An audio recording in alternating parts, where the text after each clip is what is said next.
Hello and welcome to this IBSA podcast on the topic of funding startup companies and the next stage of secondary funding with venture capital and private equity funds. My name is Roy Saunders, founder and chairman of the IBSA, the International Business Structuring Association, which is a multidisciplinary global association of entrepreneurs and their professional advisors dedicated to sharing their expertise with each other within a great networking platform.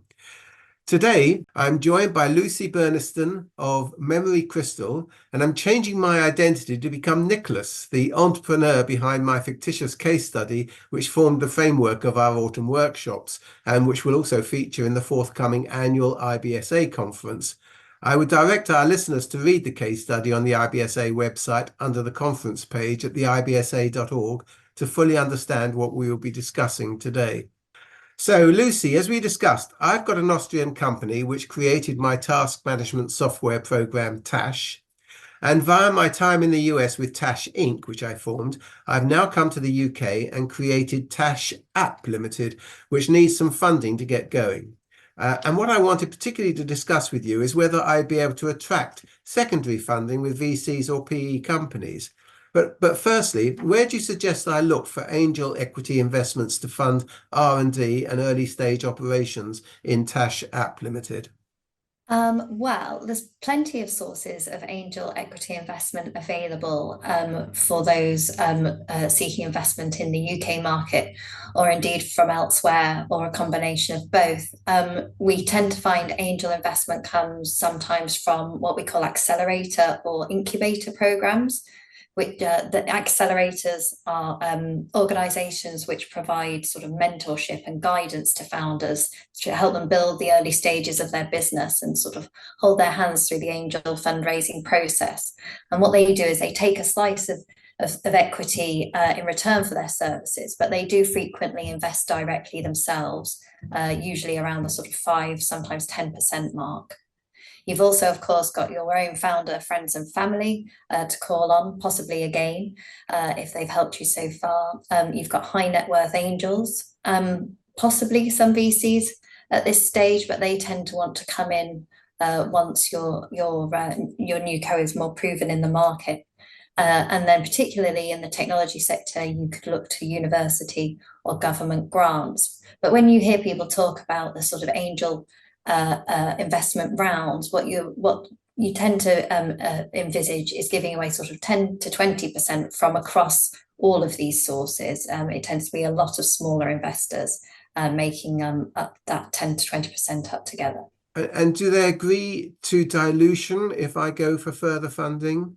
Things are relatively informal at the angel stage. They know that none of obviously hope that there will be further fundraising rounds to come.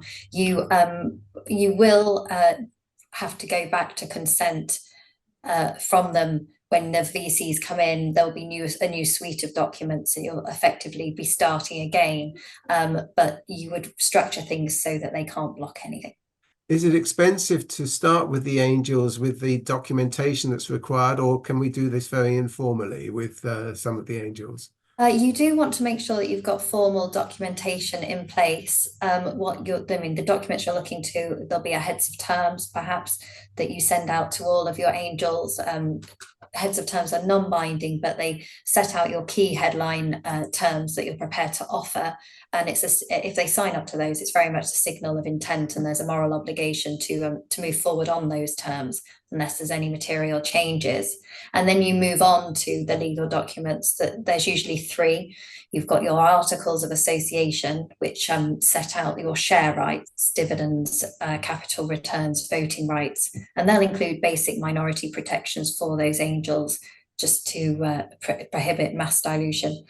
Your second document is a shareholders agreement, which is sometimes called investment agreement. That's more about regulating the ongoing relationship between you and your investors and the company. And then the third document is a subscription agreement. That's the actual binding document that sets out the terms of their investment, how many pounds for how many shares. The idea is that subscription agreement, once they've invested, just falls away, and you're left with the articles in your shareholders agreement governing things going forward. Now, the temptation is to try to cut costs at this stage. And obviously, all advisors are aware that costs are tight in the early days, but it is advisable to seek proper legal advice at this stage, because a good suite of angel investment documents should see you through a number of pre-Series A fundraising rounds without significant amendment.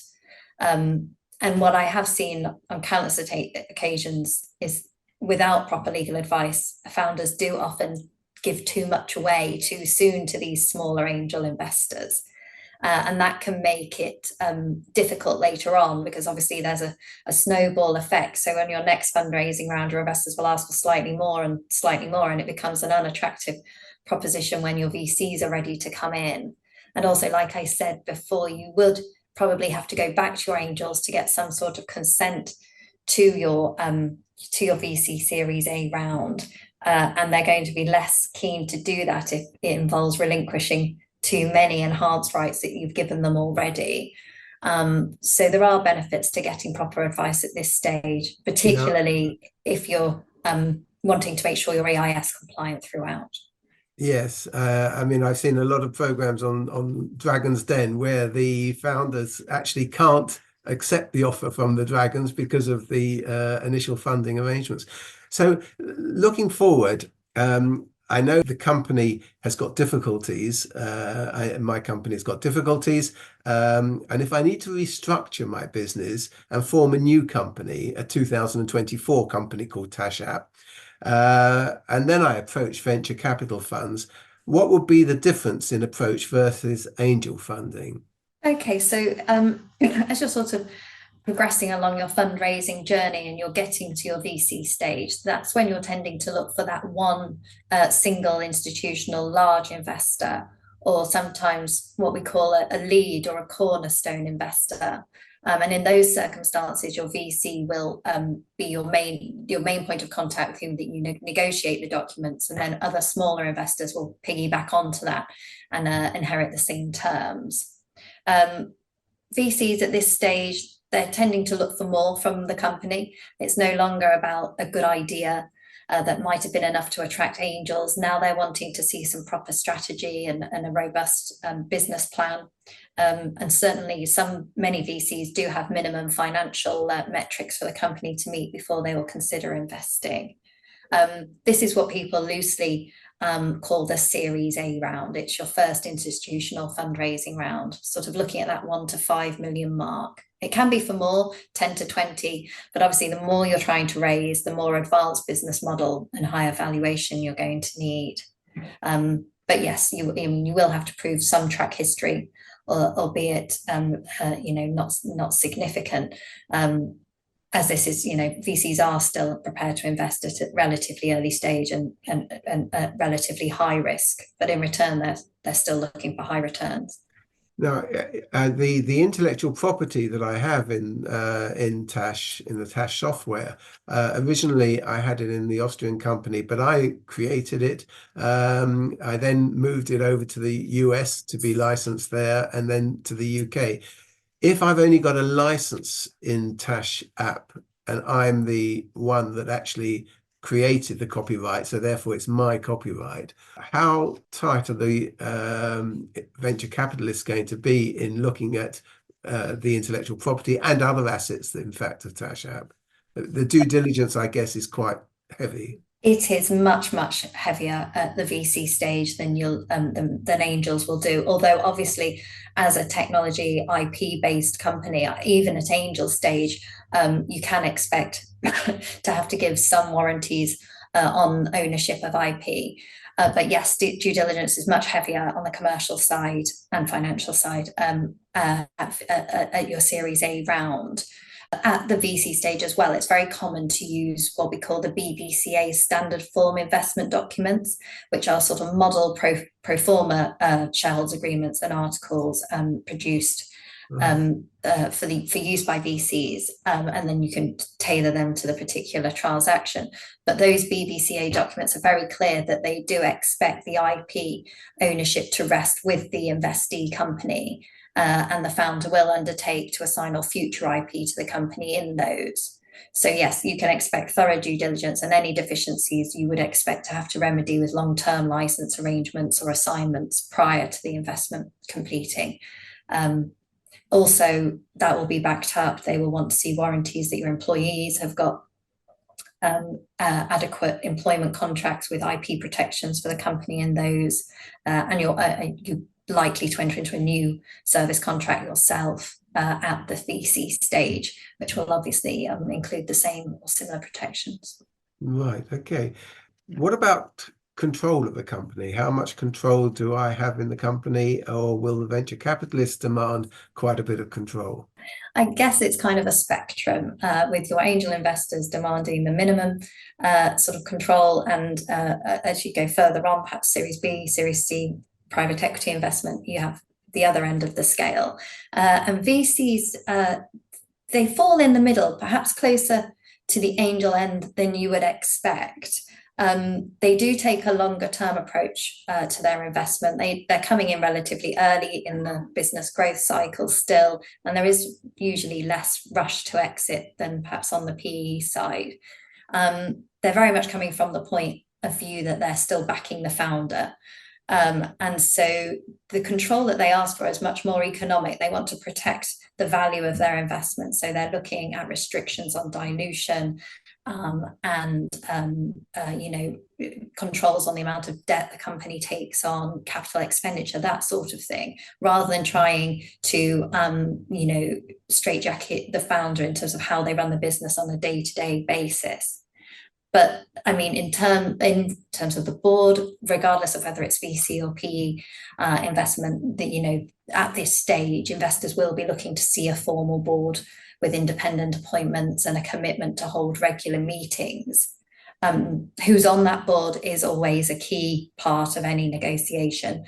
And at the Series A VC stage, what you tend to see is that the VC will want some board representation, and then to see that the company has a good board balance with some independent appointments, an independent chairman, for example, just to make sure really, again, it's about that economic protection. They want to make sure that there is a check and balance on the founder. And really, they just want a good information flow. That's sort of what's motivating them. They want to be on the board so they know what's going on rather than to unduly restrict. Unlike private equity, they won't want to influence, put their own people on it in executive positions or anything like that. Yeah, well, I'll come on to the private equity because that's one of my questions. Will I be able to do anything else whilst I have venture capitalists on board? Will I be able to pursue any other activities, or is it 100% for Tash? It doesn't necessarily have to be 100% of your time, but there will be restrictions on competing. And that would probably be the same if your angel investors have been well advised as well. Yeah. The difference at VC stage is that there are much stronger incentives to stay with the company. Or perhaps it's more accurate to say there are much stronger deterrents against leaving the business. And that's what we call this sort of good and bad lever. And again, it's a very significant part of the negotiation, like the board representation. What the good bad lever basically says is if you as founder leave, depending on the circumstances, you can lose your equity. So in the worst case, if you're a bad leaver, for example, you've done something that's very fault-based, you've been negligent or fraudulent, you are likely to lose all of your shares for no value. That will be in the documentation, will it? That is in the articles, yes, and it's that deters a founder from going elsewhere when coupled with the restrictions on taking part in competing businesses. At the other end of the scale, you have your good leaver situation. So if you leave for a no-fault reason, if because of illness or retirement, then you very much are risk-free and you get to keep your shares. And the heavily negotiated part, as you would expect, is in the middle. So what happens if you resign or if you're dismissed for poor performance?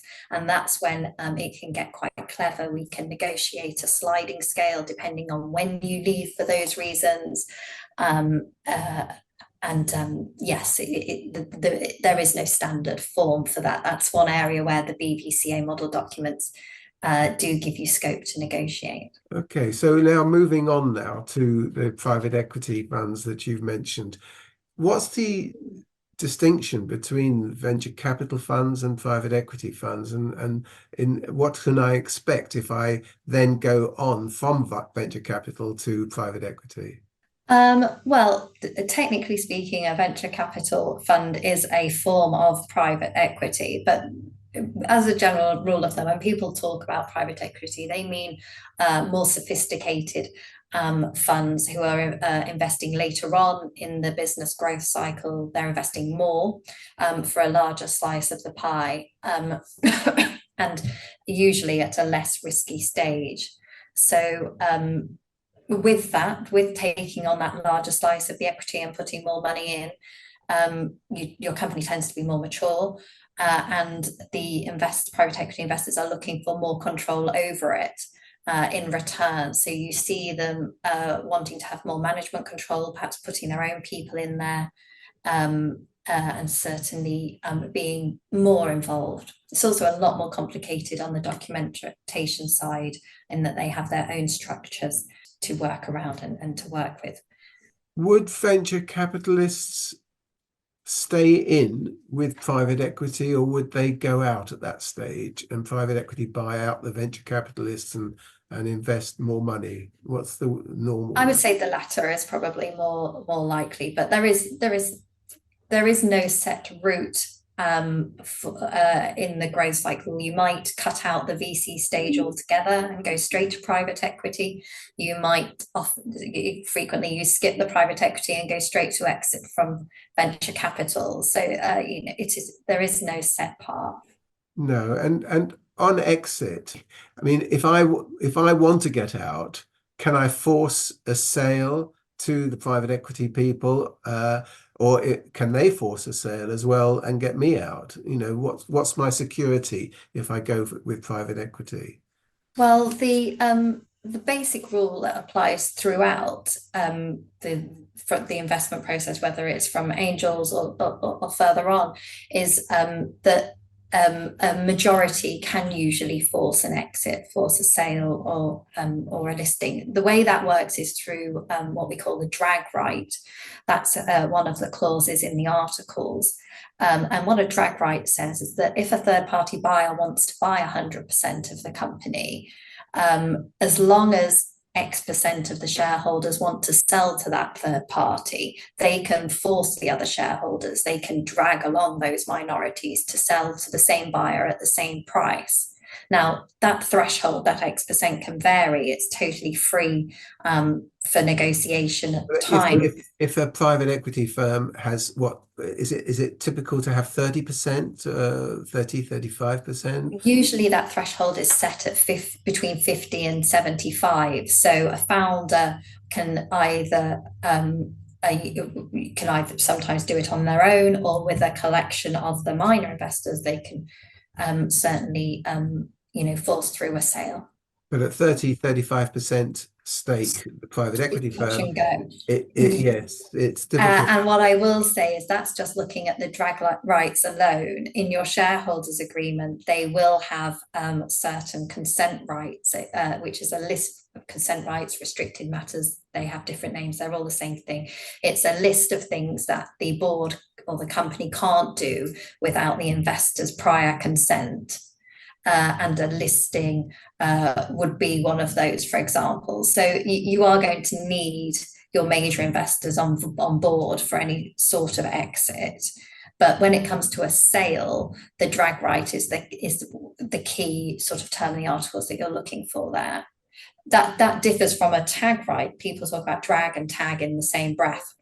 Tag right is sort of the reverse of a drag. It's minority protection. What the tag right says is that if a majority of the shareholders are selling to a buyer, the minorities can tag along too. They can force the buyer to offer them the same deal to make sure that they're not just left behind. And again, for that one, the threshold is a little bit more stable. That's very frequently seen at more than 50%. Okay. Now, finally, the concern that I have been told is that I'm not quite sure whether venture capitalists would do this, but private equity certainly they might put money in by way of loan rather than equity capital, or perhaps a combination of both. What is your experience of that, and how, when they put money in by way of loan, how nasty could it get, let's put it this way, if the private equity fund says, I want my loan repaid, and the company hasn't got the money to do so? So what's the way that private equity or venture capitalists maybe would invest? Would it be primarily equity capital, or would it be by way of loans? Uh, Venture capital is very much by way of equity. They're looking to utilize various tax incentives that are available to them. Not your difficulty, but your complication there is ensuring that your documentation, your running of the company continues to comply with the rules that enable them to continue to benefit from those tax relief. So we're talking about VCT relief, EIS, SEIS, that kind of thing. So that's what comes up on the equity side of things. Private equity tend to do, as you say, they tend to do more of a mix. I know that somebody had a problem with private equity where they wouldn't advance any more money to the company, and the company almost went bust because of it. How difficult is it to work with private equity firms? I would say perhaps they have a bit of a worse reputation from stories like that than venture capitalists. But with all investors, they are taking a slice of the company. It's in everybody's interest that the company succeeds. So I think that very much remains everybody's objective. I think the difference perhaps is that when you're in the earlier stage of things, the venture capitalists are backing the founder, so their founder's interests and the venture capitalists are perhaps more aligned than those between the founder and the private equity investor. But as I say, by then the company should be more mature, and hopefully the founder will have naturally relinquished some control anyway, as the company has grown. Perhaps won't find it so hard as to deal with the private equity influence. Well, it's fascinating. I think you've answered a lot of the questions. I'm sure I've got loads more. But thank you, Lucy, for joining me today. It was really interesting. I'm sure Nicholas will have more questions at our conference on the 23rd of May. But they can, of course, contact you at memorycrystal.com in the meantime if they need to do so. All the details of the conference are on our website at theibsa.org. So now it just remains for me to change back again from Nicholas to Roy Saunders and conclude the podcast by thanking you again, Lucy. It was excellent, and thank you for listening.